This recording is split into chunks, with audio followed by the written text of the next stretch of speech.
Hello प्यारे बच्चों। बेटा आज हम आपकी क्लास 9 की जो साइंस की बुक है उसका 4th चैप्टर पढ़ेंगे, परमाणु की संरचना, स्ट्रक्चर ऑफ एटम, है ना। अब बेटा देखो, ये जो संसार के अंदर है ना विभिन्न प्रकार के जो पदार्थ हमको दिखते हैं, है ना, कितने सारे पदार्थ हैं, असंख्य मात्रा में हैं, ठीक है ना। तो इनकी मूलभूत इकाई जैसा कि हमने पहले भी देखा था वो क्या होती है, परमाणु होती है ना। तो इसीलिए बेटा जैसे उदाहरण लो आप, Fe क्या होता है, आयरन, लोहा, है ना। Al क्या होता है, एल्यूमिनियम, ठीक है। ये सब आपने देखा होगा, लोहा भी देखा है आपने, एल्यूमिनियम भी देखा है। एल्यूमिनियम के बर्तन होते हैं ना बेटा, जो घरों के अंदर होते हैं, है ना, देगची वगैरह होती हैं, वो एल्यूमिनियम की होती हैं, सफ़ेद सफ़ेद से कलर का होता है ना। एल्यूमिनियम हो गया, है ना।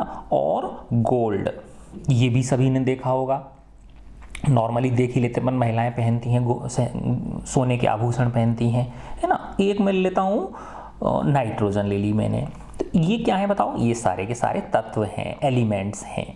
आयरन भी, एल्यूमिनियम भी, औरम यानी गोल्ड, सोना, और नाइट्रोजन। अब देखो बेटा, इनकी बिल्कुल प्रकृति भिन्न है। आयरन जो है ना, वो, और एल्यूमिनियम, लोहा, देखो लोहा भारी होता है, एल्यूमिनियम कैसा होता है, हल्का होता है, ठीक है ना। तो एक तो आप लोहे की भगोनी को उठाओ उतनी ही आकार की को, एक एल्यूमिनियम की को उठाओ तो एल्यूमिनियम की क्या होगी, हल्की होगी वजन में। और जो सोना होता है, सोना इससे भी भारी होता है, इन दोनों से भारी होता है, यानी आयरन की अपेक्षा भी सोना भारी होता है। तभी तो बेटा जो सोने की चैन होती है ना, वो कितनी भारी होती है ना। अब नाइट्रोजन क्या है, ये अधातु है ना। तो इसके इन तीनों से ही जो गुण है वो क्या है, बिल्कुल भिन्न है। इन तीनों में बिजली प्रवाहित हो सकती है, इसमें बिजली प्रवाहित नहीं हो सकती, है ना। तो ये सब क्या है, प्रकृति के अंदर तत्व हैं। तो हमारी जो भी हमको प्रकृति में तत्व ये दिखाई दे रहे हैं, पदार्थ दिखाई दे रहे हैं, वो सब भिन्न क्यों हैं, ऐसा आखिर क्या है। तो वो कहाँ पे आके ठहरती है बात, परमाणु पे आके ठहरती है ना। कि वो प्रकृति के अंदर जो हमको भिन्न दिखाई देने वाले जो पदार्थ हैं, अलग दिखाई देने वाले जो पदार्थ हैं, जो हमको डिफरेंट दिखाई दे रहे हैं, उनके परमाणु डिफरेंट होते हैं, है ना। अब परमाणु में क्या डिफरेंट होता है ना। परमाणु में पहले क्या था बेटा, जो जॉन डाल्टन थे, है ना, जॉन डाल्टन ने क्या कहा था कि भाई परमाणु जो है वो सबसे छोटी इकाई है, और इस परमाणु को और आगे क्या नहीं किया जा सकता, तोड़ा नहीं जा सकता, इसको और आगे विभाजित नहीं किया जा सकता। तो उन्होंने कहा था कि परमाणु जो है वो क्या है, अविभाज्य हैं, इनडिविजिबल हैं, ठीक है ना। तो फिर इसके बाद ये था कि भाई ये अलग अलग क्यों हैं, ऐसी आखिर इनमें क्या चीज़ है जो परमाणुओं को भिन्न बनाती है ना। तो फिर बाद में खोज हुई बेटा कि इन परमाणुओं के अंदर भी कुछ मूल कण होते हैं, है ना, और उन कणों को बोलते हैं हम अवपरमाणु कण। क्या बोलते हैं, अवपरमाणु कण, यानी सब एटॉमिक पार्टिकल्स। और फिर किसकी खोज हुई, इलेक्ट्रॉनों की और प्रोटॉन्स की। उसके बाद फिर न्यूट्रॉन्स की भी खोज हुई, है ना।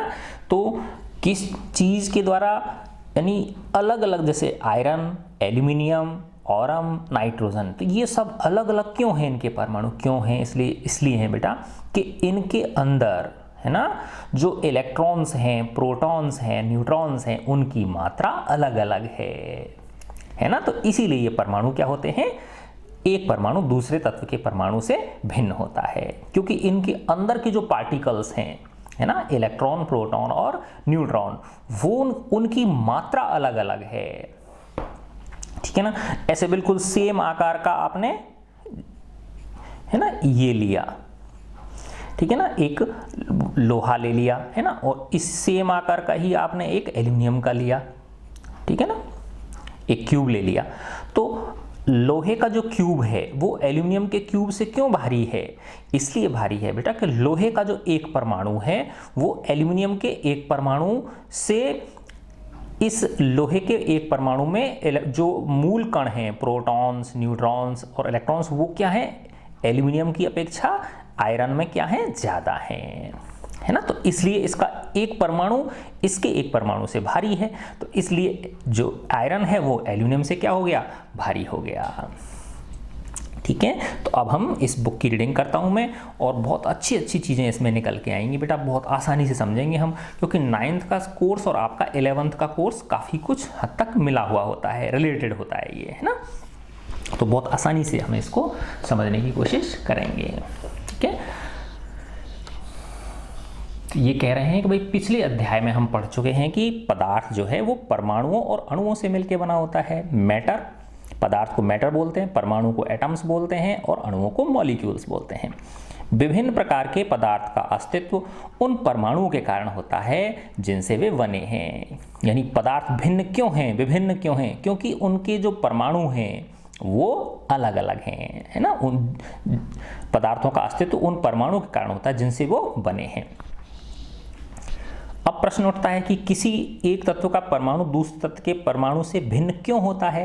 बताया ना मेरा बेटा, क्यों है, क्योंकि उनमें अपरमाणु कणों की मात्रा क्या है, अलग अलग है। ठीक है ना। दूसरा है, क्या परमाणु वास्तव में अविभाज्य होते हैं। नो, अविभाज्य नहीं होते, इनको विभाजित किया जा सकता है अपरमाणु कणों में, है ना। एक परमाणु को और तोड़ा जा सकता है, किसमें, न्यूट्रॉन्स, प्रोटॉन्स और इलेक्ट्रॉन्स में।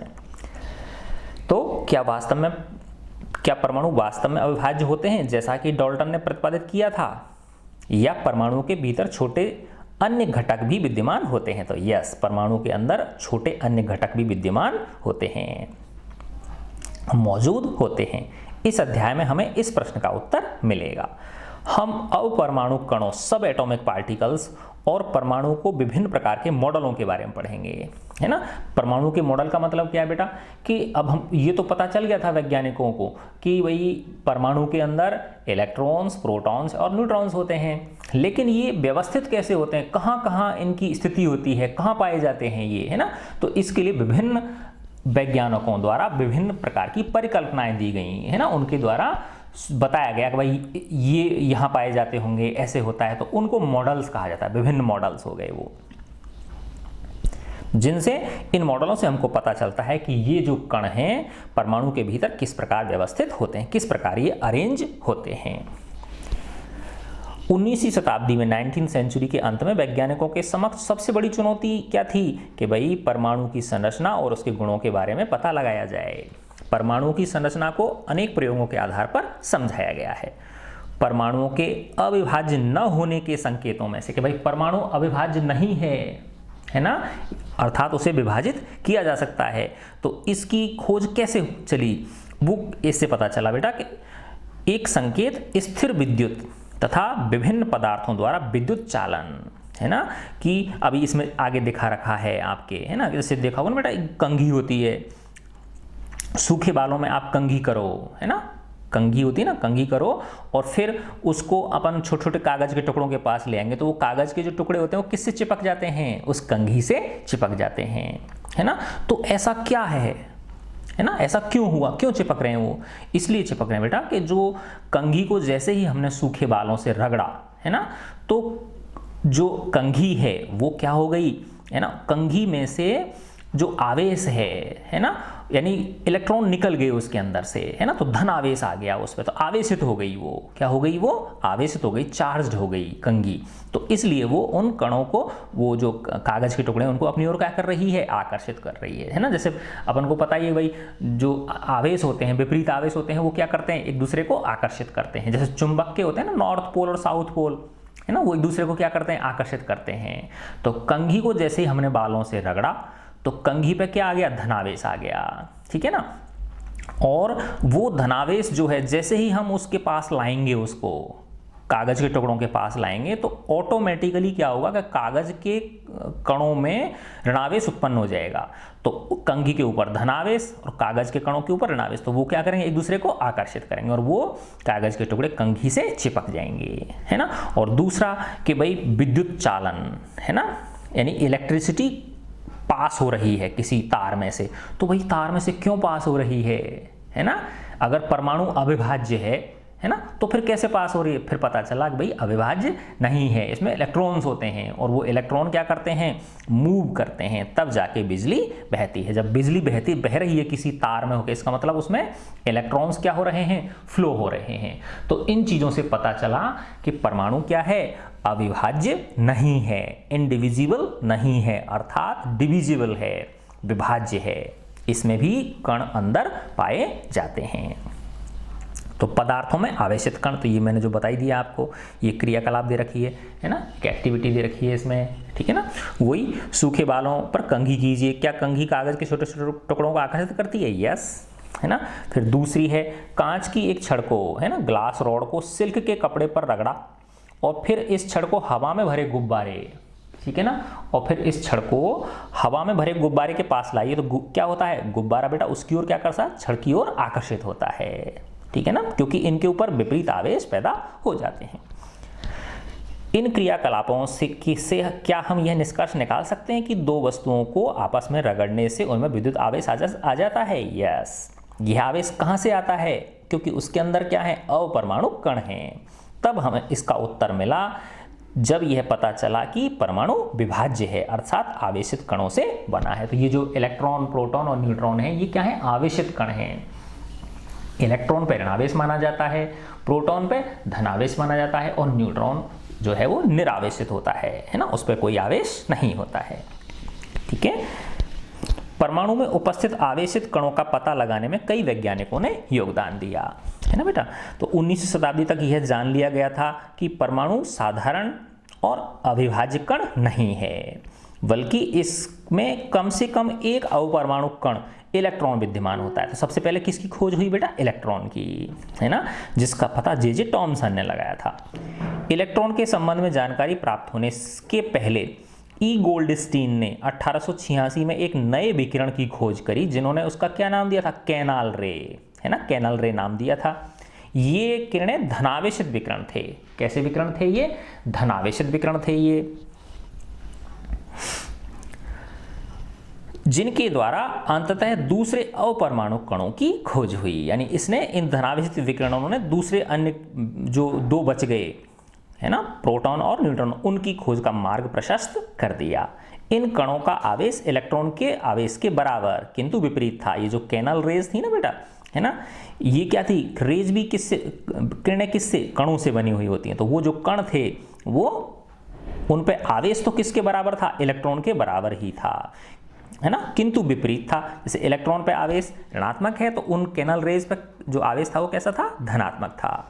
लेकिन इनका द्रव्यमान, है ना, इलेक्ट्रॉनों की अपेक्षा लगभग 2000 गुना अधिक होता है। इसका मतलब क्या हुआ बेटा, कि एक प्रोटॉन जो है ना, उसका भार एक इलेक्ट्रॉन का कितना गुना होता है, 2000 गुना होता है ना। अगर एक पर डे के अंदर आपने एक तरफ एक प्रोटॉन रखा और दूसरी तरफ आपने इलेक्ट्रॉन आपको रखने हैं, तो बैलेंस करने के लिए उस तुला को बैलेंस करने के लिए आपको इधर की तरफ कितने इलेक्ट्रॉन रखने पड़ेंगे, 2000 इलेक्ट्रॉन रखने पड़ेंगे। अर्थात प्रोटॉन जो है वो इलेक्ट्रॉन से 2000 गुना अधिक भारी होता है।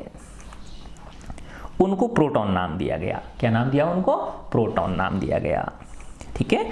सामान्यतः इलेक्ट्रॉन को ई माइनस का मतलब क्या होता है, ऋणावेश होता है इसके ऊपर, और प्रोटॉन को पी प्लस का मतलब प्रोटॉन धनावेश के द्वारा दर्शाया जाता है। प्रोटॉन का द्रव्यमान 1 इकाई और इसका आवेश +1 लिया जाता है ना। तो जो प्रोटॉन है उसको 1 यूनिट बोलते हैं, है ना। एक प्रोटॉन, इसका मतलब इसका द्रव्यमान कितना हो गया, 1 यूनिट हो गया, ठीक है ना। अगर किसी, है ना, जैसे हाइड्रोजन होती, तो हाइड्रोजन में सिर्फ एक प्रोटॉन होता है, तो उसका द्रव्यमान कितना हो गया, 1 यू हो गया, है ना। इसके बाद हीलियम आती है। हीलियम में कितने प्रोटॉन होते हैं, 2 प्रोटॉन होते हैं, तो हीलियम का द्रव्यमान कितना हो गया, 2 यू हो गया। कार्बन जो है, कार्बन में 6 प्रोटॉन्स होते हैं, है ना, तो कार्बन का कितना हो गया बताओ, 6 यू हो गया। नहीं, प्रोटॉन और न्यूट्रॉनों की संख्या होती है बेटा। ये जो द्रव्यमान होगा वो क्या होगा, प्रोटॉन्स प्लस न्यूट्रॉन्स, है ना। जैसे कार्बन जो होता है वो क्या होता है, 6 और ये 12 है ना। तो इसका परमाणु क्रमांक तो 6 होता है, लेकिन द्रव्यमान कितना होता है इसका 12, ठीक है ना। तो 6 प्रोटॉन होते हैं इसमें और 6 ही क्या होते हैं बेटा, न्यूट्रॉन होते हैं। तो प्रोटॉन और न्यूट्रॉनों का जो है वो लगभग बराबर होता है ना। तो कितना हो गया, ये 12U हो गया। कार्बन का कितना हो गया, 12U हो गया। और हीलियम जो है इसका परमाणु क्रमांक तो 2 होता है, प्रोटॉन तो 2 होते हैं इसमें, लेकिन इसमें न्यूट्रॉन भी होते हैं 2, है ना। तो 2 इसमें क्या हो गए, न्यूट्रॉन हो गए।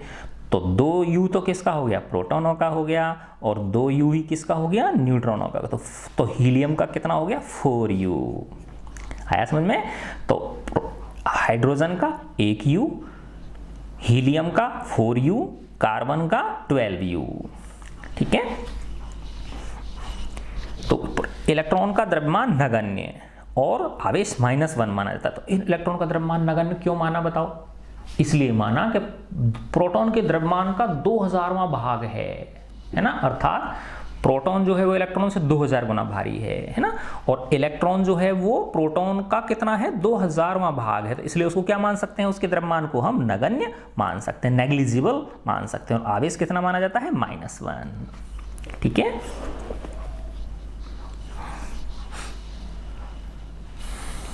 ऐसा माना गया कि परमाणु प्रोटॉन और इलेक्ट्रॉन से बने हैं जो परस्पर आवेशों को क्या करते हैं, संतुलित करते हैं। तो ठीक है ना, जितने प्रोटॉन होते हैं उतने ही इलेक्ट्रॉन होते हैं। यह भी प्रतीत हुआ कि प्रोटॉन परमाणु के सबसे भीतरी भाग में होते हैं, ठीक है ना, नाभिक में होते हैं ना। ये इलेक्ट्रॉनों को आसानी से निकाला जा सकता है, लेकिन प्रोटॉनों को नहीं। अब सबसे बड़ा प्रश्न ये था कि ये कण परमाणु की संरचना किस प्रकार बनाते हैं, है ना। तो इसके लिए विभिन्न परमाणुओं के मॉडल्स की खोज हुई, है ना। तो जिसमें इसमें हम 3 मॉडल पढ़ेंगे बेटा। एक तो जे टॉमसन का मॉडल, है ना, दूसरा रदरफोर्ड का मॉडल, और तीसरा बोहर का मॉडल। बोहर साइंटिस्ट थे, नील्स बोहर, उनका मॉडल पढ़ेंगे, ठीक है। तो देखो, हमने अध्याय 3 में डाल्टन के परमाणु सिद्धांत के बारे में पढ़ा है, जिसके अनुसार परमाणु अविभाज्य और अविनाशी था। डाल्टन ने क्या कहा था कि भाई परमाणु को आगे विभाजित नहीं किया जा सकता और अविनाशी है, अर्थात इसे नष्ट भी नहीं किया जा सकता। लेकिन परमाणु के भीतर 2 मूल कणों इलेक्ट्रॉन और प्रोटॉन की खोज ने डाल्टन के परमाणु सिद्धांत की इस धारणा को गलत साबित कर दिया। अब यह जानना आवश्यक था कि इलेक्ट्रॉन और प्रोटॉन परमाणु के भीतर किस प्रकार व्यवस्थित होते हैं। इसको समझने के लिए बहुत से वैज्ञानिकों ने भिन्न भिन्न प्रकार के मॉडलों को प्रस्तुत किया, है ना। जे टॉमसन पहले वैज्ञानिक थे जिन्होंने परमाणु की संरचना से संबंधित पहला मॉडल प्रस्तुत किया, है ना। तो बेटा देखो, मैं तुमको एक एक लाइन क्यों पढ़ रहा हूँ, इसलिए पढ़ रहा हूँ कि आप लोगों के अंदर बुक रीडिंग की आदत डले, है ना। ये बहुत इंपॉर्टेंट होती है, चीज़ों को बहुत गहराई से पढ़ो, एक एक लाइन पढ़ो बेटा, है ना। जल्दबाजी नहीं करनी है हमको, है ना। ये बहुत धीरे धीरे इसको समाने दो। प्रश्नों को आप तभी हल कर पाओगे जब आपने एक एक लाइन पढ़ी होगी, ठीक है ना। मन से पढ़ो बेटा इनको। अब पहला मॉडल किसने दिया, टॉमसन ने। तो देखो, टॉमसन के मॉडल को अपन 2-3 तरह से समझ सकते हैं, है ना बेटा। ऐसे समझो जैसे तरबूजा होता है ना। तरबूजा होता है नहीं होता बेटा, वाटरमेलन जिसको बोलते हैं, गर्मियों में खूब खाते हैं, लाल, है ना। अंदर तो इसमें पूरा अंदर कैसा होता है, लाल लाल होता है। वो कैसा होता है, वो लाल लाल होता है, ठीक है ना। गूदा जिसको बोलते हैं उसका, है ना। उस गूदे को आप धनावेश मान सकते हो। क्या मान सकते हो बेटा, उसको धनावेश। और तुमने देखा होगा उसमें जगह जगह बीज होते हैं, अंदर क्या होते हैं, जगह जगह उसमें बीज होते हैं। तो वो जो बीज हैं वो इलेक्ट्रॉन मान लो आप, उनको क्या मान लो आप, इलेक्ट्रॉन मान लो। तो देखो, गूदा जो होता है वो तो पूरे में होता है, लाल जो होता है बेटा वो तो पूरे इसके अंदर भरा रहता है, मतीरे के अंदर, तरबूज के अंदर भरा रहता है। लेकिन बीज तो कम होते हैं ना, कहीं कहीं होते हैं बीज जो होते हैं वो कहाँ होते हैं, कहीं कहीं होते हैं उसमें, समझे ना बात, ठीक है। तो उन्होंने, जो टॉमसन थे, उन्होंने कहा कि ये जो लाल पदार्थ है उसका जो गूदा है ना, वो तो क्या है, धनावेश है। और जो बीज हैं जो इसमें कहीं कहीं बीच में पाए जाते हैं वो ऋणावेश से उनकी आप तुलना कर सकते हो, ठीक है ना। तो ये मॉडल किसका हो गया, टॉमसन का। दूसरा उन्होंने एक मॉडल होती है, एक मिठाई होती है प्लम पुडिंग, है ना। पुडिंग होती है, पुडिंग का मतलब होता है मिठाई, है ना, ठीक है। और उसमें जैसे आपने देखा वो लड्डू होता है ना, अपने उसका बेस क्या नाम है, गाँव के अंदर देखा हो बेटा, वो पीला पीले लड्डू होते हैं ना, जैसे शादी ब्याहों में बनाते हैं, ठीक है ना, जो नॉर्मल लड्डू होता है, और उसमें बीच बीच में कई जगह काली मिर्च डाल देते हैं, या कई जगह उनमें इलायची के दाने डाल देते हैं। तो वो जो पीला भाग है वो तो क्या हो गया, धनावेश हो गया।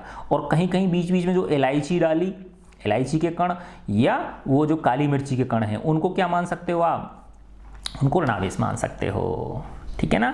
तीसरा प्लम पुडिंग मॉडल जो दिया था, उसमें क्या है, एक मिठाई होती है ना, पुडिंग का मतलब क्या होता है, मिठाई होती है ना। तो उसमें जो केक है वो तो पूरे में है ना, और उसमें बीच बीच में कहीं कोई विशेष प्रकार की कोई उसमें मेवा मिष्ठान, जैसे मेवा होता है ना, सूखे मेवा है ना, वो डाल देते हैं, उनको प्लम बोलते हैं, है ना।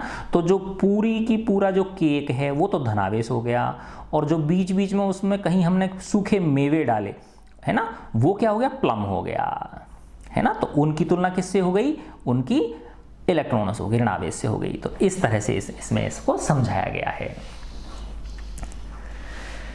टॉमसन ने परमाणु की संरचना से संबंधित एक मॉडल प्रस्तुत किया जिसे क्रिसमस केक की तरह था, जो क्रिसमस केक की तरह था। इनके अनुसार परमाणु एक धनावेशित गोला था जिसमें इलेक्ट्रॉन क्रिसमस केक में लगे सूखे मेवों की तरह थे। तो इलेक्ट्रॉन किसकी तरह थे, उस क्रिसमस केक, तो केक तो क्या हो गया, धनावेश हो गया, और जो सूखे मेवे लगे हैं वो क्या हो गए, इलेक्ट्रॉन हो गए, ऋणावेश हो गया, ठीक है ना।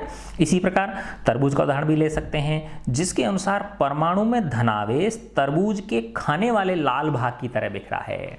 जो खाने वाला लाल भाग होता है ना, तो वो तो क्या हो गया, धनावेश हो गया, हाँ। तो जिसके अनुसार परमाणु में धनावेश तरबूज के खाने वाले लाल भाग की तरह बिखरा है, जबकि इलेक्ट्रॉन धनावेशित गोले में तरबूज के बीज की भांति धंसे हैं, है ना। जैसे ये देखो बेटा, तो ये जो बाकी का पोर्शन देखो, ये बीज हैं, ये तो क्या हो गए, इलेक्ट्रॉन हो गए, और बाकी का जो शेष पदार्थ है, जो लाल भाग होता है, वो क्या हो गया, धनावेश हो गया, ठीक है ना। तो धनावेशित गोला और ये क्या हो गए, इलेक्ट्रॉन। तो इसको ऐसे भी समझ सकते हैं टॉमसन के परमाणु मॉडल को। तो टॉमसन ने क्या प्रस्तावित किया, परमाणु धनावेशित गोले का बना होता है ना, और इलेक्ट्रॉन उसमें धंसे होते हैं। ऋणात्मक तथा धनात्मक आवेश परिमाण में समान होता है, उनका मैग्नीट्यूड जो होता है वो बराबर होता है, ठीक है ना। यानी जितने धनावेश होगा उतना ही ऋणावेश होगा। इसलिए परमाणु विद्युतीय रूप से इलेक्ट्रिकली जो परमाणु होता है, एटम होता है, वो क्या होता है, न्यूट्रल होता है, उदासीन होता है। यद्यपि टॉमसन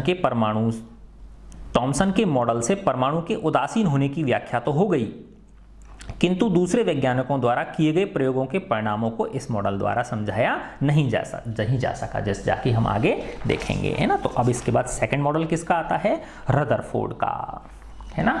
तो रदरफोर्ड ने बेटा जो साइंटिस्ट थे, है ना, इन्होंने एक विशेष प्रयोग किया जिसे स्वर्ण पत्री प्रयोग बोलते हैं, है ना। गोल्ड फॉइल, स्वर्ण गोल्ड पत्री फॉइल, फॉइल का मतलब होता है जब बारीक कोई वो होती है, लेयर होती है, बारीक परत होती है, ठीक है ना। जैसे कई बार देखा हो ना आपने, जो खाने को उसमें गर्म रखने के लिए उस पर एक एल्यूमिनियम की फॉइल लगा देते हैं, सफ़ेद सफ़ेद सी होती है ना, ठीक है ना, उस तरह से। तो उसको गोल्ड फॉइल एक्सपेरिमेंट इसको कहते हैं, ठीक है ना। तो इसमें ऐसे समझो बेटा कि अभी तक टॉमसन ने क्या बताया था कि भाई जो परमाणु के अंदर जो धनावेश है वो पूरे में समान रूप से वितरित होता है। धनावेश क्या है, इसमें पूरे में समान रूप से वितरित होता है ना। लेकिन जब इन्होंने, रदरफोर्ड जो साइंटिस्ट थे, इन्होंने क्या किया बेटा, एक पतली फॉइल ले ली गोल्ड की, है ना, और उस पर अल्फा कणों की बौछार करी। किसकी करी बेटा, उन्होंने अल्फा कणों की बौछार करी। अब अल्फा कण जो होते हैं ना, तो अल्फा कण होते हैं हीलियम का नाभिक, है ना। जो अल्फा कण होते हैं ये क्या होता है, हीलियम का नाभिक होता है ये, है ना। तो नाभिक का मतलब क्या हो गया, हीलियम क्या होता है, देखो बेटा 2He4, है ना। तो इसका परमाणु क्रमांक तो 2 है और द्रव्यमान संख्या कितनी है इसकी, 4 है। तो देखो प्रोटॉन 2 हो गए इसमें, है ना, इलेक्ट्रॉन भी 2 हो गए, और न्यूट्रॉन कितने हो गए, 4 में से 2 घटा दोगे, है ना। यानी ये जो 4 है किसको दर्शाती है, ये प्रोटॉनों और न्यूट्रॉनों की संख्या को दर्शाती है, और ये सिर्फ किसको दर्शाती है, प्रोटॉनों को दर्शाती है। तो न्यूट्रॉन कैसे निकालेंगे, 4 में से इसको घटा देंगे, तो 4 में से 2 घटाए तो 2 हो गए। तो हीलियम में 2 ही तो प्रोटॉन होते हैं, 2 ही इलेक्ट्रॉन होते हैं, और 2 ही क्या होते हैं, न्यूट्रॉन होते हैं। अगर इसमें से 2 इलेक्ट्रॉनों को बाहर निकाल दिया जाए, हीलियम में से क्या कर दिया जाए, हीलियम परमाणु में से 2 इलेक्ट्रॉनों को बाहर निकाल दिया जाए तो ये क्या बन जाएगा, He2+ बन जाएगा, है ना। 2 धनावेश आ गया उस पर, है ना, क्योंकि 2 इलेक्ट्रॉनों को क्या कर दिया हमने उसमें से बाहर निकाल दिया, ठीक है ना। तो ये हीलियम जो 2+ है ये क्या होता है, अल्फा कण बोल देते हैं इसको क्या बोल देते हैं बेटा हम, अल्फा कण। तो इस जो गोल्ड फॉइल थी उसके ऊपर अल्फा कणों की क्या करी, बौछार करी, ठीक है ना। तो ये जो क्या नाम है आपका, ये गोल्ड फॉइल थी, तो ये क्या है, इसमें भी धनावेश समान रूप से वितरित है। तो उन्होंने ऐसी कल्पना आशा करी थी, है ना, कि ये जो अल्फा कण हैं ये विक्षेपित होंगे, क्या होंगे ये, क्योंकि ये अंदर धनावेश है ना, और इसमें भी क्या है, अल्फा कणों पे भी धनावेश है, तो ये इससे क्या हो जाएंगे, विक्षेपित हो जाएंगे। लेकिन उन्होंने इसके विपरीत पाया कि अधिकांश अल्फा कण क्या हो गए, इस गोल्ड फॉइल में से निकल गए, बाहर पार निकल गए, है ना। और कुछ एक अल्फा कण जो थे वो जैसे 180 जैसा गया और वैसे ही वापस लौट आया, 180 डिग्री पे वापस हो गया, है ना। इसका मतलब फिर उसने साइंटिस्ट ने लगाया कि भाई चूंकि अधिकांश अल्फा कण इसमें से क्या हो रहे हैं, पार हो रहे हैं, इसका मतलब परमाणु का जो अधिकांश भाग है वो क्या है, खाली है ना। फिर उसने देखा था कि कोई 20,000 में से एक कण, कितना है ना, 12,000 में से एक कण, हाँ 20,000 नहीं, 12,000 में से एक कण जैसा गया, है ना, ऐसे गया इस तरह से, है ना, और वापस ऐसे लौट के आ गया 180 डिग्री पे। इसका मतलब ये अल्फा कण धनावेशित है और इससे वापस लौट के आ रहा है, इसका मतलब यहाँ पे कोई स्ट्रॉन्ग धनावेश है, क्या है, यहाँ पे कोई स्ट्रॉन्ग धनावेश है, इसीलिए तो ये वापस लौट के आया, है ना। तब इसकी खोज हुई कि भाई जो नाभिक है, यानी जो परमाणु के अंदर जो सारा का सारा धनावेश है वो परमाणु में सिर्फ एक ही जगह पे स्थित होता है, ना कि इस पूरे में बटा हुआ। जैसे उसने बताया था ना कि भाई तरबूजे में जिस तरह से लाल भाग बटा रहता है, पूरे में भरा हुआ रहता है, तो इसने रदरफोर्ड ने बताया ऐसा नहीं है। यानी जो धनावेश है, जो प्रोटॉन है, वो सिर्फ परमाणु के एक छोटे से भाग में ही समाये रहते हैं, जिसे नाभिक कहते हैं। किसकी खोज हुई, नाभिक की खोज हुई, न्यूक्लियस की खोज हुई, है ना। तो रदरफोर्ड ने जो टॉमसन का मॉडल था, जे टॉमसन का, उसको क्या किया, प्योरीफाई कर दिया, उसको थोड़ा सा परिशुद्ध कर दिया, ठीक है ना। तो अब ये हम इसमें रदरफोर्ड का परमाणु मॉडल पढ़ते हैं। अर्नेस्ट रदरफोर्ड यह जानने के इच्छुक थे कि इलेक्ट्रॉन परमाणु के भीतर कैसे व्यवस्थित होते हैं। उन्होंने एक प्रयोग किया। इस प्रयोग में तेज गति से चल रहे अल्फा कणों को सोने की पन्नी पर टकराया गया, है ना। तो अल्फा कण बताया ना मैंने बेटा, He2+, हीलियम का नाभिक होता है। इन्होंने सोने की पन्नी इसलिए चुनी क्योंकि वे बहुत पतली परत चाहते थे, क्योंकि सोना जो होता है उसकी, देखो ना बेटा, आभूषणों में कितने बारीक बारीक उसके तार बनाए जा सकते हैं, है ना। तो इसकी बहुत पतली परत चाहते थे। सोने की यह पन्नी 100 परमाणुओं के बराबर, वो 1000 परमाणुओं के बराबर मोटी थी, है ना। तो परमाणु क्या होता है, बहुत छोटा होता है ना। तो 1000 परमाणु भी कोई बहुत ज़्यादा मोटी नहीं मिलेगी, वो बहुत बारीक उन्होंने पन्नी ले ली। अल्फा कण द्विआवेशित हीलियम कण है। अल्फा कण क्या है, द्विआवेशित, तो +2 हो गया ना, हीलियम कण होते हैं, अतः ये धनावेशित होते हैं। चूंकि इनका द्रव्यमान 4u होता है, इनका द्रव्यमान कितना होता है, 4u होता है, इसलिए तीव्र गति से चल रहे इन अल्फा कणों में क्या होती है, पर्याप्त मात्रा में ऊर्जा होती है, ठीक है। यह अनुमान था कि अल्फा कण सोने के परमाणुओं में विद्यमान अपरमाणु कणों के द्वारा विक्षेपित होंगे, है ना, क्योंकि अल्फा कण धनावेश है और जो गोल्ड के अंदर जो सब एटॉमिक पार्टिकल्स हैं उनमें भी क्या है, प्रोटॉन, और प्रोटॉन पूरे में अब तक क्या थी, वही पूरे के अंदर समान रूप से वो वितरित होते हैं। तो उनकी ये धारणा थी कि भाई क्या होंगे, उससे वो विक्षेपित होंगे। चूंकि अल्फा कण प्रोटॉन से बहुत अधिक भारी थे, इसलिए उन्होंने इनके अधिक विक्षेपण की आशा तो नहीं की थी, लेकिन उन्होंने ये था कि भाई विक्षेप जरूर होगा, क्योंकि उसमें पहले टॉमसन ने क्या कहा था कि पूरे के अंदर समान रूप से आवेश जो है, धनावेश, वो वितरित है, ठीक है। तो देखो ये इसमें दिखा रखा है, सोने की परत द्वारा अल्फा कणों का प्रकीर्णन, है ना। तो देखो बेटा, ये सीधा जा रहा दिख रहा है ना आपको, है ना, ये अल्फा कण सीधा निकल के जा रहा है, ये सीधा निकल के जा रहा है, ये सीधा निकल के जा रहा है, ये सीधा निकल के जा रहा है ना। ऐसे ही देखो बेटा, ये सीधा निकल के जा रहा है ना, और ये सीधा निकल के जा रहा है, ये सीधा निकल, कुछ विक्षेपित हो रहे हैं, है ना। देखो जैसे ये अल्फा कण है, ये ऐसे विक्षेपित हो गया, हो रहा है कि नहीं हो रहा है ये, और देखो क्यों हो रहा है बेटा, देखो ये जो है ये इस खाली जगह में से निकल के जा रहा है, ये भी खाली जगह, यानी यहाँ बीचों बीच नाभिक से नहीं टकरा रहे ये, है ना। देखो ये भी खाली जगह में से निकल के जा रहा है, ये भी खाली जगह में, लेकिन ये जो है ये नाभिक की तरफ आया, है ना, तो इसलिए ये काफ़ी कोण से विक्षेपित हो गया अल्फा कण। ये खाली जगह में से निकल के जा रहा है, ये भी खाली जगह में से निकल के जा रहा है। ये देखो ये बिल्कुल सीधम सट आया, उसके नाभिक की तरफ आया, तो ये जैसा गया वैसे ही वापस लौट के आ गया, है ना। तो अधिकांश अल्फा कण क्या हो जाते हैं, पार हो जाते हैं, है ना। बहुत कम कण अल्फा कण क्या होते हैं, विक्षेपित होते हैं कुछ कोणों से, और बहुत ही कम यानी 12,000 में से एक जो कण है वो 180 डिग्री पे यानी बिल्कुल सीधम सट वापस लौट आता है वो, ठीक है ना।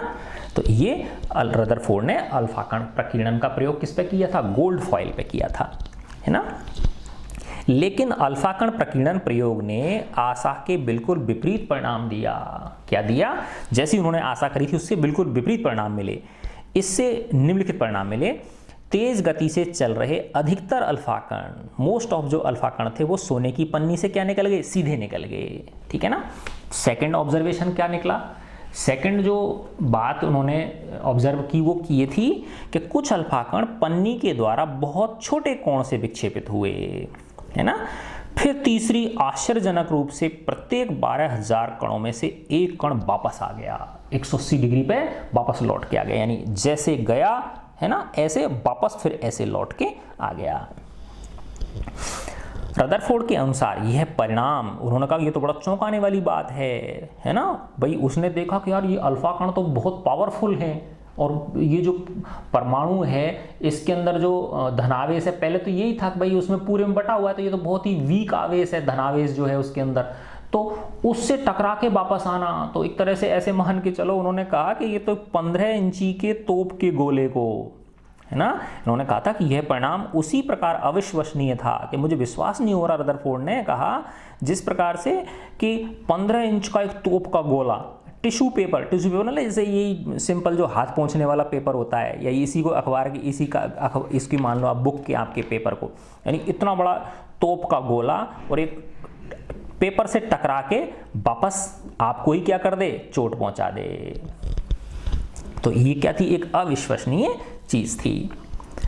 इस प्रयोग के निष्कर्ष को समझने के लिए खुले मैदान में एक क्रियाकलाप की कल्पना करते हैं। ऐसे समझो, माना जैसे एक दीवार है बेटा, है ना, ये दीवार है, यहाँ पे कोई एक बच्चा खड़ा है ना, ये बच्चा एक खड़ा है, ये एक पत्थर फेंक रहा है, ऐसे दीवार पे पत्थर फेंक रहा है ना, तो ये दीवार पे पत्थर टकराएगा और टकराने की आवाज़ होगी, है ना।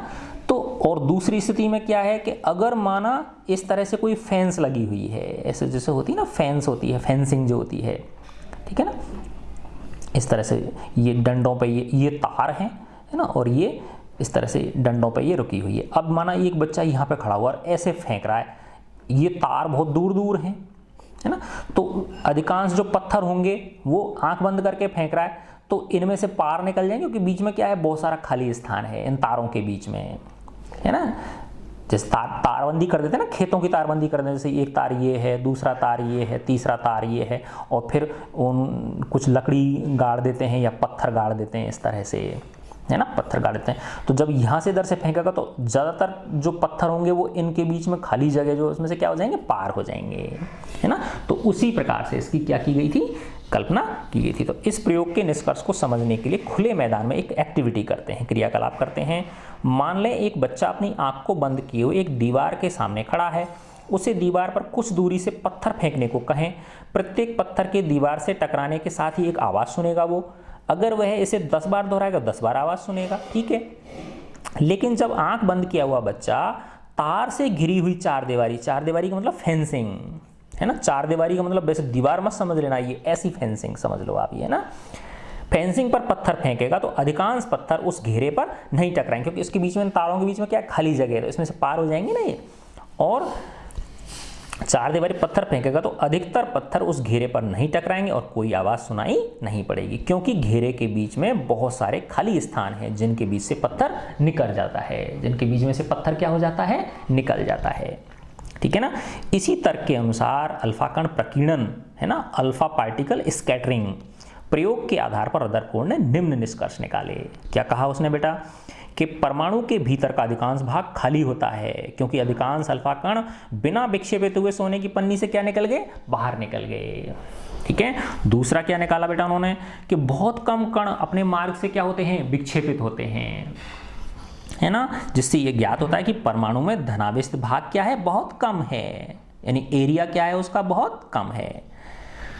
बहुत कम अल्फा कण 180 डिग्री पर विक्षेपित हुए थे, जिससे यह संकेत मिलता है कि सोने के परमाणु का पूर्ण आवेशित भाग और द्रव्यमान परमाणु के भीतर बहुत कम आयतन में सीमित है, अर्थात नाभिक जो है ना, वो परमाणु के एक बहुत छोटे से हिस्से में होता है, यानी इसका आयतन क्या है, बहुत कम होता है। ठीक है ना। ऐसे समझो आप जैसे क्रिकेट का कोई खेल का मैदान है और उसके बीचों बीच गेंद रखी हुई है, फुटबॉल की गेंद रखी हुई है, ठीक है ना, तो गेंद उस खेल के मैदान की तुलना में क्या है बताओ, बहुत छोटी है। तो ऐसे समझ लो आप, है ना, 1 किलोमीटर घेरे का कोई वो है, खेल का मैदान है और उसके बीचों बीच फुटबॉल रखी हुई है, तो उस खेल का मैदान तो क्या हो गया, परमाणु हो गया, है ना, और वो जो फुटबॉल हो गई वो क्या हो गई, वो नाभिक हो गई। ठीक है। प्राप्त आंकड़ों के आधार पर उन्होंने निष्कर्ष निकाला कि नाभिक की त्रिज्या परमाणु की त्रिज्या से 10⁵ गुना छोटी है, अर्थात यानी जो नाभिक है वो परमाणु की अपेक्षा कितना है, 10⁵ गुना छोटा है। 10⁵ का मतलब 1/10 के आगे कितने लगा दो, 5, 1 2 3 4 5, यानी इकाई, दहाई, सैकड़ा, हजार, 10,000, लाख, यानी 1,00,000वां भाग है। परमाणु का जो नाभिक है वो परमाणु का कितना है, 1,00,000वां हिस्सा है।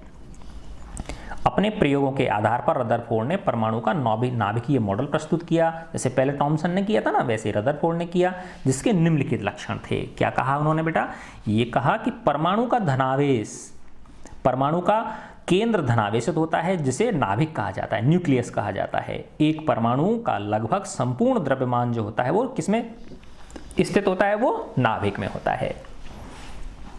दूसरा, इलेक्ट्रॉन नाभिक के चारों ओर वर्तुलाकार मार्ग, है ना, सर्कुलर उसमें ऑर्बिट्स में चक्कर लगाते हैं, ये बताया उसने। तीसरा, नाभिक का आकार परमाणु के आकार की तुलना में क्या होता है, बहुत कम होता है ना। तो देखो जिस प्रकार से टॉमसन के मॉडल में कुछ कमियां थी, वैसे ही बेटा इस रदरफोर्ड के मॉडल में भी कुछ कमियां हैं। इसने क्या कहा रदरफोर्ड ने कि ये जो नाभिक है ना, ये परमाणु है, ये नाभिक है, इस नाभिक के चारों ओर इलेक्ट्रॉन क्या करते हैं, वर्तुलाकार मार्ग में चक्कर लगाते हैं, है ना, वर्तुलाकार मतलब सर्कुलर ऑर्बिट्स में क्या करते हैं, चक्कर लगाते हैं। तो क्या होता है बेटा कि जब कोई आवेशित कण किसी सर्कुलर मार्ग में चक्कर लगाएगा तो वो अपनी ऊर्जा का क्या करेगा, क्षय करेगा, उसकी ऊर्जा में क्या आएगी, कमी आएगी, और ऊर्जा में कमी आएगी तो क्या होगा, वो पहले बड़ा चक्कर लगाएगा, फिर छोटा चक्कर लगाएगा, फिर छोटा चक्कर लगाएगा, फिर छोटा छोटा छोटा होते हुए फिर किस में गिर जाएगा, वो नाभिक में गिर जाएगा इलेक्ट्रॉन। तो उससे क्या हो गया, पूरा का पूरा परमाणु ही अस्थिर हो गया, जबकि ऐसा होता नहीं है। तो यहाँ पे रदरफोर्ड क्या हो गए थे, फेल हो गए थे। ठीक है ना। तो ये कमी थी उनकी। वर्तुलाकार मार्ग में चक्रण करते हुए इलेक्ट्रॉन का स्थायी हो पाना संभावित नहीं है। कोई भी आवेशित कण जब गोलाकार कक्ष में त्वरित होता है ना, त्वरित होने का मतलब चक्कर लगा रहा है, वो गोल चक्कर लगा रहा है, तो इस त्वरण के दौरान, है ना, इस गोल चक्कर लगाने के दौरान आवेशित कणों से ऊर्जा का क्या होगा, विकिरण होगा। ऊर्जा क्या होगी, रेडिएशंस के रूप में बाहर निकलेगी, क्षय होगा, ऊर्जा में कमी आएगी। इस प्रकार स्थायी कक्ष में घूमता हुआ इलेक्ट्रॉन अपनी ऊर्जा विकिरण करेगा, ऊर्जा उसकी क्या होगी, विकृत करेगा, वो निकालेगा, है ना, और नाभिक से क्या हो जाएगा, टकरा जाएगा। अगर ऐसा होता तो परमाणु अस्थिर होता, जबकि हम जानते हैं कि परमाणु कैसे होते हैं, स्थायी होते हैं। तो इस चीज की जो रदरफोर्ड थे वो व्याख्या नहीं कर पाए, जिसकी व्याख्या किसने करी, बोहर ने करी, नील्स बोहर, है ना। तो थर्ड मॉडल किसका आता है, नील्स बोहर का, है ना। तो बोहर ने क्या कहा, उन्होंने कहा बेटा कि जो परमाणु है और इसमें ये जो नाभिक है, इसके चारों तरफ जिन कक्षाओं में इलेक्ट्रॉन चक्कर लगाते हैं वो स्थायी ऊर्जा कक्षक होते हैं। क्या होते हैं, स्थायी ऊर्जा कक्षक होते हैं, अर्थात उन विशेष ऊर्जा कक्षकों में इलेक्ट्रॉन चक्कर लगाते समय अपनी ऊर्जा का क्या नहीं करता है, ह्रास नहीं करता है, ऊर्जा को खोता नहीं है ना। और उन्होंने उनको क्या कहा, एनर्जी लेवल कहा, ऊर्जा स्तर कहा। ठीक है, तो ये क्या है, बोर का परमाणविक model, atomic model of Bohr. Rutherford के मॉडल पर उठी आपत्तियों को दूर करने के लिए नील्स बोर ने परमाणु की संरचना के बारे में निम्नलिखित अवधारणाएं प्रस्तुत करी। इन्होंने कहा इलेक्ट्रॉन केवल कुछ निश्चित कक्षाओं में ही चक्कर लगा सकते हैं, है ना। कुछ विशेष कक्षाएं होती हैं जिन्हें इलेक्ट्रॉन की विविक्त कक्षा कहते हैं, डिस्क्रीट ऑर्बिट्स कहते हैं। जब इलेक्ट्रॉन इस विविक्त कक्षा में चक्कर लगाते हैं तो उनकी ऊर्जा का विकिरण नहीं होता है, यानी ऊर्जा को वो लॉस नहीं करते हैं। ठीक है, इन कक्षाओं या कोशों को ऊर्जा स्तर कहा जाता है ना। तो जिन विशेष कक्षाओं में जिन निश्चित ऊर्जा के जो कक्षक हैं उनमें उनको क्या कहा उन्होंने, इन कक्षाओं या कोशों को ऊर्जा स्तर कहते हैं, एनर्जी लेवल कहते हैं। क्या कहते हैं इनको, एनर्जी लेवल कहते हैं। चित्र 4.3 में एक परमाणु के ऊर्जा स्तरों को दिखाया गया है ना। देखो ये नाभिक हो गया, ये नाभिक है, देखो ये पहला ऊर्जा स्तर हो गया, ये दूसरा ऊर्जा स्तर हो गया, ये तीसरा ऊर्जा स्तर हो गया और ये चौथा ऊर्जा स्तर हो गया। तो पहले को इसमें n बराबर 1 है, दूसरे में n बराबर 2 है, तीसरे में n बराबर 3 है, चौथे में n बराबर 4 है। तो इनको नाम दे देते हैं, विशेष नाम। तो पहले को k कक्ष बोलते हैं, दूसरे को l कक्ष बोलते हैं, है ना, तीसरे को m, चौथे को n, है ना। तो ये कक्षाएं या कोश, है ना, ऑर्बिट्स या शेल। कक्षाएं क्या होती है, ऑर्बिट्स, और कोश क्या बोलते हैं, शेल, SHELL। KLMN ... या संख्याओं 1 2 3 4 ... के द्वारा दिखाई जाती हैं। ठीक है, अब इसके बाद आता है न्यूट्रॉन। तो देखो बेटा अपन ने प्रोटॉन के बारे में पढ़ा और इलेक्ट्रॉन्स के बारे में पढ़ा, है ना। इसके बाद फिर किसकी खोज होती है, न्यूट्रॉन की खोज होती है। ठीक है ना, न्यूट्रॉन और जो प्रोटॉन होते हैं वो नाभिक के अंदर होते हैं, है ना। यानी ये जो नाभिक है बीचों बीच छोटा सा स्थान जो है, इसमें क्या होते हैं, प्रोटॉन होते हैं और न्यूट्रॉन होते हैं। और इलेक्ट्रॉन जो है वो क्या करते हैं बेटा, कक्षाओं में चक्कर लगाते हैं। ठीक है, तो न्यूट्रॉन 1932 में जेम्स चैडविक ने एक और परमाणु कण को खोजने का। तो देखो सबसे पहले किसकी खोज हुई थी, इलेक्ट्रॉन की, है ना। फिर कैनल रेज के द्वारा किसकी खोज हुई, प्रोटॉन की, है ना। फिर इसके बाद किसका हुआ, न्यूट्रॉन का। तो ये जो न्यूट्रॉन है ये जो अनावेशित, यानी इन पे कोई आवेश नहीं होता। जिस प्रकार से इलेक्ट्रॉन पर ऋणावेश होता है, प्रोटॉन पर धनावेश होता है, उसी प्रकार न्यूट्रॉन के ऊपर कोई आवेश नहीं होता, यानी जीरो इस पर चार्ज होता है। और द्रव्यमान में प्रोटॉन के बराबर था, है ना। द्रव्यमान क्या होता है इसका, न्यूट्रॉन का प्रोटॉन के बराबर होता है ना। तो अब बताओ न्यूट्रॉन का द्रव्यमान इलेक्ट्रॉन के द्रव्यमान से क्या संबंध हुआ, कि भाई सीधी सी बात है, जब न्यूट्रॉन का द्रव्यमान प्रोटॉन के बराबर है तो, और प्रोटॉन का द्रव्यमान क्या होता है, इलेक्ट्रॉन के द्रव्यमान का 2000 गुना होता है। तो न्यूट्रॉन का द्रव्यमान भी इलेक्ट्रॉन के द्रव्यमान का कितना हो गया, 2000 गुना हो गया, या इलेक्ट्रॉन का द्रव्यमान न्यूट्रॉन के द्रव्यमान का 2000वां हिस्सा हो गया। ठीक है, अंततः इसका नाम न्यूट्रॉन पड़ा, है ना। न्यूट्रॉन न्यूट्रल, है ना, इस पर कोई आवेश नहीं होता। हाइड्रोजन को छोड़कर ये सभी परमाणुओं के नाभिक में होते हैं, है ना। तो जो हाइड्रोजन होता है तो उसका होता है बेटा 1H1, तो इसमें एक ही प्रोटॉन होता है, क्योंकि ये और ये दोनों सेम है ना, ये संख्या। तो ये किसको शो करती है, प्रोटॉन को शो करती है ना। और ये किसको शो करती है, ऊपर वाली, ये प्रोटॉन और न्यूट्रॉन्स को शो करती है। तो ये भी एक है, ये भी एक है, तो एक प्रोटॉन है तो न्यूट्रॉन जीरो हो गया कि नहीं हो गया। तो हाइड्रोजन को छोड़ के बाकी के जितने भी तत्व हैं उन सब में न्यूट्रॉन्स होते हैं। ठीक है ना, तो हाइड्रोजन को छोड़कर ये सभी परमाणुओं के नाभिक में होते हैं। सामान्यतः न्यूट्रॉन को n से दर्शाया जाता है।